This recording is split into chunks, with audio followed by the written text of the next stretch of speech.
So good morning dear friends, good morning and good evening, good afternoon depending on which part of the day, which time you are watching this video.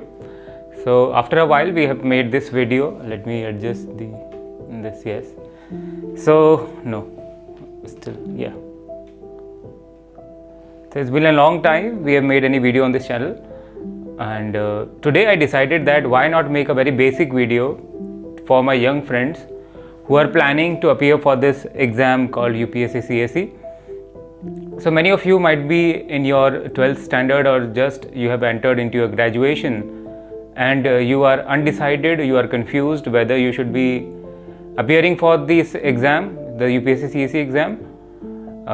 What things you should keep in mind while you are entering into this preparation, what you have to go through in terms of what is demanded from you for succeeding in this exam, to giving the best shot of yourself in this examination. So all these things we'll be discussing as part of this video, so please stay till the last part, because we are going to conclude the entire debate whether you should appear or not and what are the nuances related to this exam.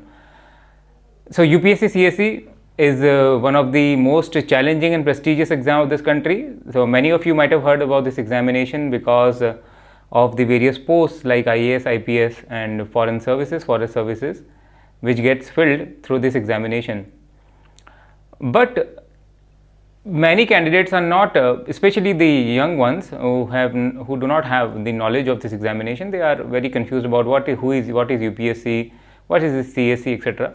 So let me break down everything. See, UPSC is Union Public Service Commission. So it's a constitutional body. We say constitutional body when a body is made by the Constitution of India, or it is mentioned into the Constitution of India. So there is Article 312 in the Constitution which directs the Parliament of India to create a body which recruits for the All India services, Group E and Group B services. So herein the Parliament of India constituted UPSC, although it was constituted even before the independence of India. Anyways, so UPSC does the recruitment for All India services, the Group A service and Group B service. So all the services like IAS, IPS gets filled through the CSE exam, the Civil Services Examination. UPSC although conducts many other exams apart from CSE also. And why this IAS, IPS and Civil Service Examination is very important? Because Civil Service Examination selects those important officers who are responsible for the smooth functioning of this country. So if I have to tell you why this examination, the Civil Service Examination, is very important for this country, and why our founding father, Sardar Vallabhbhai Patel, said that this is the steel frame of this country, because these civil servants are the, if I can tell you with an analogy, so if you think of India as a giant machine, so you can think of these IAS officers as the engineers and operators of this giant machine, and these officers are very responsible for the day-to-day functioning, the provision of government services, law enforcement, crime control, tackling corruption, education, maintaining roads, you name it, and in every part of your life there is involvement of an IAS officer. So entire functioning of the country depends on how well these officers perform their duty. So this is very important for the country. And these functions performed by the IAS officers are very important for shaping our future. So till now we have discussed two important things, like what is UPSC CSE exam, and second is why this examination, this CSE, is very important for the country because of the functions performed by these officers. Now, in a brief, I would tell you the exam structure. So this examination consists of 3 stages. So any candidate who wants to get into this top post have to pass these 3 stages, then only they will be able to clear this exam and get their desired post. So first stage is the preliminary stage. So herein there is the intense competition, because 1 million candidates are filling the form, around 500,000 are appearing for this examination, only 10,000 or something are the ones who are able to qualify for the mains examination. So herein there is an intense competition, and UPSC tries to eliminate the non-serious and the non-prepared ones and get in the serious ones to judge them better, to test them better at the mains examination. The preliminary examination consists of two papers. The first is general studies paper. In general studies, you can imagine anything from history, geography, science and tech, polity, economy, geography, current affairs. All these are asked as part of the general studies. So herein they would ask the MCQ type questions to you. The second paper is the Civil Services Aptitude Test, the CSAT.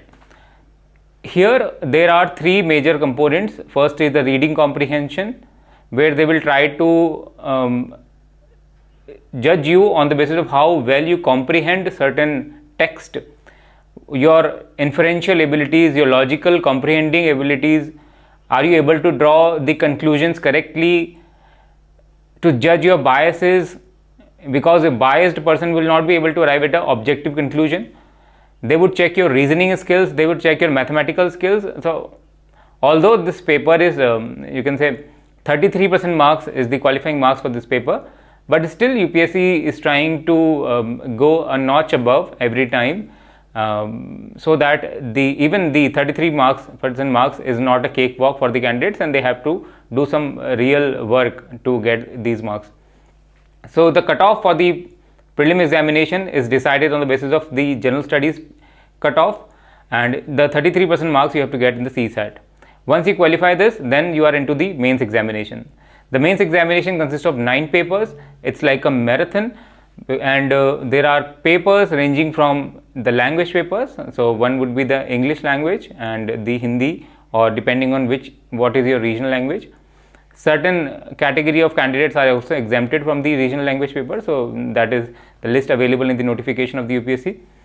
Apart from this, so these are just the qualifying papers. Their marks is not counted as part of the merit list, and apart from this, there are 7 other papers whose marks are counted to prepare the final cutoff for the mains examination. The first is the essay paper. Here they will ask you 2 essays on diverse topics, various topics. It may be the topic from current affairs, it may be a topic from social issues, an ethical topic, an abstract topic, philosophical topic, international relation based topic, any topic they might ask. Although the recent trend is that they are asking more abstract and philosophical topics in the essay paper, and here they want to understand how well you can articulate yourself. Articulation means how organized you are in your thought process. So if you are organized in your thought process, you will definitely be organized in your writing as well. So how well you can express yourself, articulate yourself, all these skills will be tested as part of the essay paper. Very important, 250 marks. Then you have the general studies paper 1, 2, 3, 4. General studies paper 1 will have questions from, so you can say, social issues, history, your geography part. So all these are asked as part of general studies paper 1. General studies paper 2 is polity, governance and IR, international relations. General studies paper 3 is economy, disaster management, environment, science and tech, security. All this part is general studies paper 3. Then general studies paper 4 is the ethics, integrity and aptitude. This paper was added after 2013, and this is very important because this paper is new for every candidate. So no candidate gets to study all these things as part of their school curriculum, or even in their graduation years. Very less probability that one has studied ethics, integrity and aptitude. So it's a very new subject, very relevant subject for the administrative purpose, very practical and relevant subject. So all these papers are carry the equal marks, 250 250 each. So this makes your 1000 marks essay plus your 1000 and 250 marks essay and these 4 papers of general studies. Then we have 2 papers of your optional. Optional is a subject that you can take based on your interest, aptitude, and your graduation subject might be the one that you choose as an optional. So if you have done optional, your graduation in political science or public administration, you can choose that. You might have done your graduation in mechanical engineering, mathematics, but you do not have so much of interest, now you don't want to study it, you can take other subjects of humanities also. Many candidates who are from mathematics background, mechanical background, they are taking subjects of sociology, anthropology, philosophy, etc. and excelling in this exam year after year. So this makes your 1750 as the final mains overall marks. So the cutoff is decided on the basis of the 1750, and 2 language papers are just qualifying in nature.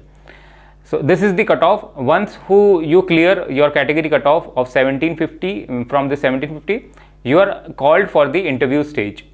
So around 2.5 times of candidates are called for the interview stage, depending on the number of posts for this year. Then in interview stage, the interview UPSC calls it a personality test, because they want to see you as a person. They have checked your knowledge, they have checked your articulation skills, etc.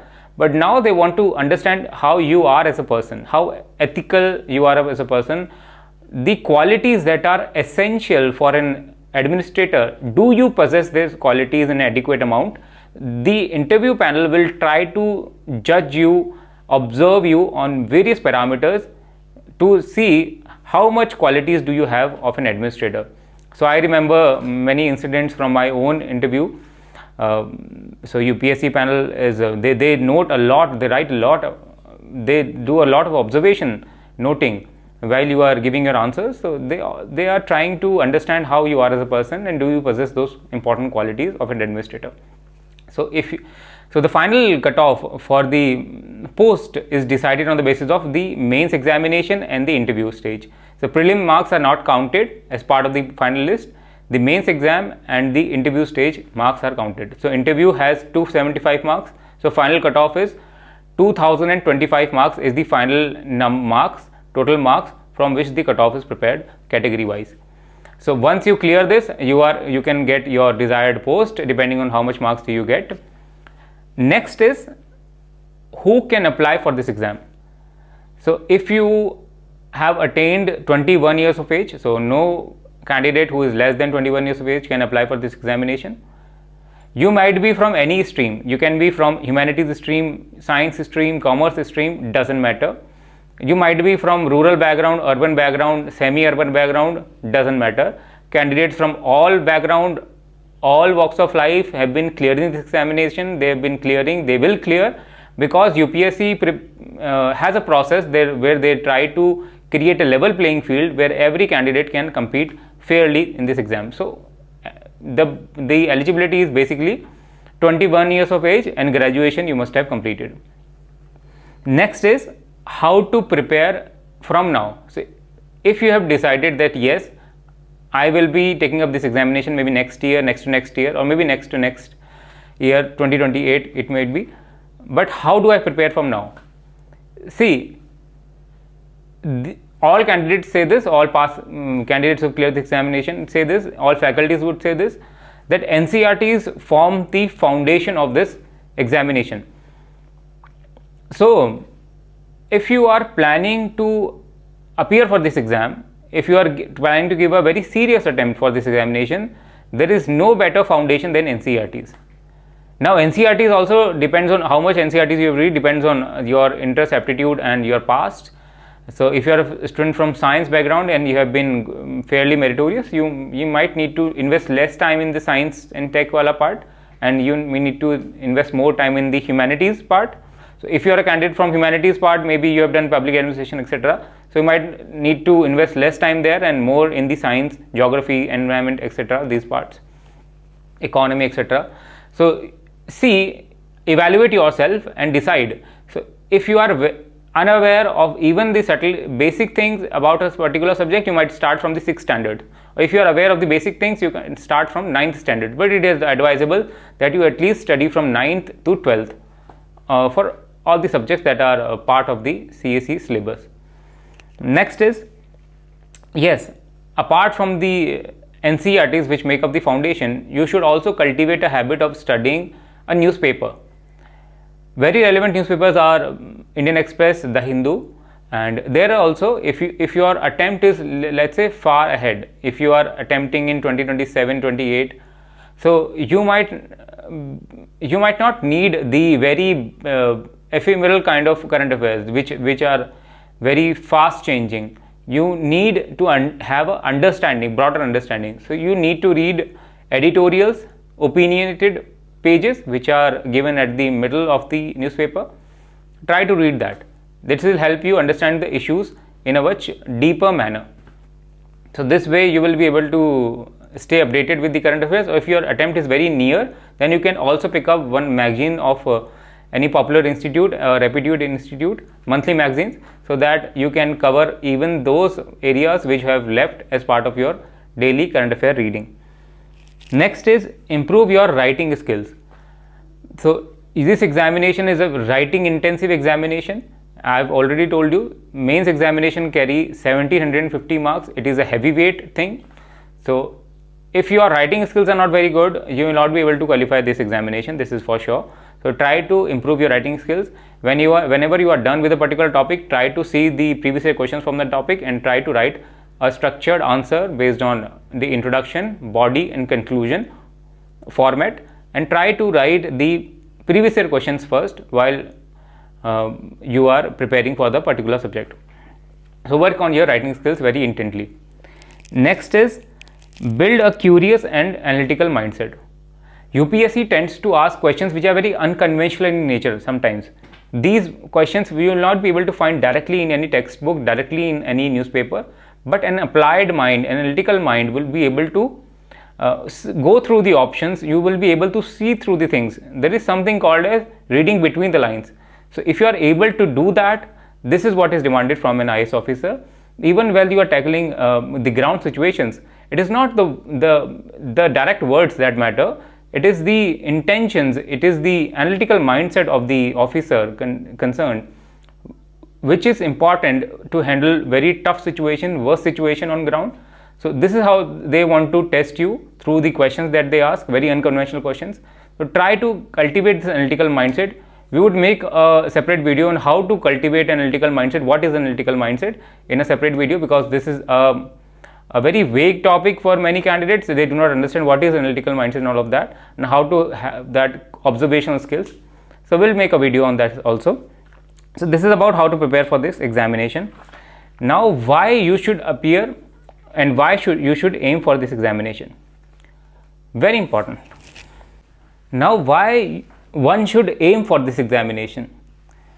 So I would not give a very general motivational speech here. I would just want you to reflect in your own self and see, do you ponder, do you think that you want to bring a very significant change in the society? Do you aim for bringing a very lasting and real change, some practical change in the society which you do not like as of now, and you think if this happens, the state of the society, the state of particular section, the state of our future might improve. So if you think like this, the UPSC CSE examination and the post that you get as part of it are definitely very helpful to bring a significant change on ground with the help of the power that you get through this post.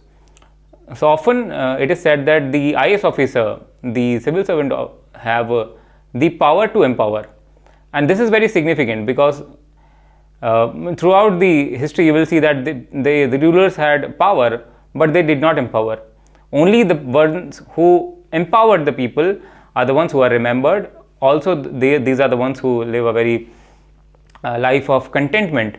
So if you want this kind of thing from your job, the work that you do, then certainly civil service examination is one that you must consider fighting for, and see that if you have this kind of the public service attitude, then definitely civil service examination is one for you. Now to conclude, so I would not shy away from saying that this UPSC examination, CSE exam, is definitely a tough exam. It is tough for a number of reasons. First, the candidates who appear for this examination, they are the ones, the brighter ones of this country, the you can say cream of this country, and they are giving their 100%, all efforts for fighting in this exam, fighting for this examination, and they are the ones who, you can say, they would increase the level of this exam. They would take this exam a notch above every time. Apart from that, the candidates, UPSC is also doing its effort to increase the unpredictability component of this exam. That's why it is called the Unpredictable Public Service Commission, because of the unconventional ways that UPSC comes with every time of framing the question, selecting the candidates, and so it tries to bring something new, challenging, so that it tests your presence of mind, it tests your analytical abilities, it tests your aptitude for the civil services. Because civil servant life is not very easy. The ground situations change very quickly. They can become very worse. So it depends on the temperament, qualities of the civil servant concerned, that how well he will be able to deal with that situation. So UPSC tries to see through these things in the candidates who are applying for this examination. Apart from all this toughness and debate, I would still say, if you see the list of UPSC each year and success stories, you will see people from all walks of life clearing this exam.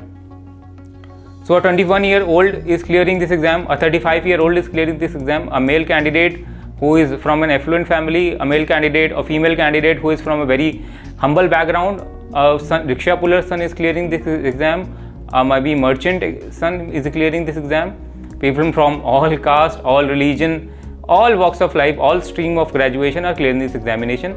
So there is a level playing field that UPSC creates, which allows candidates from different walks of life, different parts of the country, different pattern of life, they are clearing this examination. So there is no debar as such as you preparing for the examination. So if you are 100% committed, if you are ready to give your dedicated effort, persistent effort, patient effort for this examination, then definitely the game is on, and you can always enter and play your best game, and with all our wishes you will be able to clear this examination. So this was all about this video. I was trying to sum up all this UPSC CSE related debate in a very easiest way possible for my young friends, but still you might have very genuine questions. So if you want to ask anything, you can message us on the Telegram ID that we provide here, or just drop your comments below, and we'll be very happy to hear from you. If you want any video from our side which would clarify which will bring more clarification, you can please mention in the comment section. We'll be happy to do that. So signing off, thank you.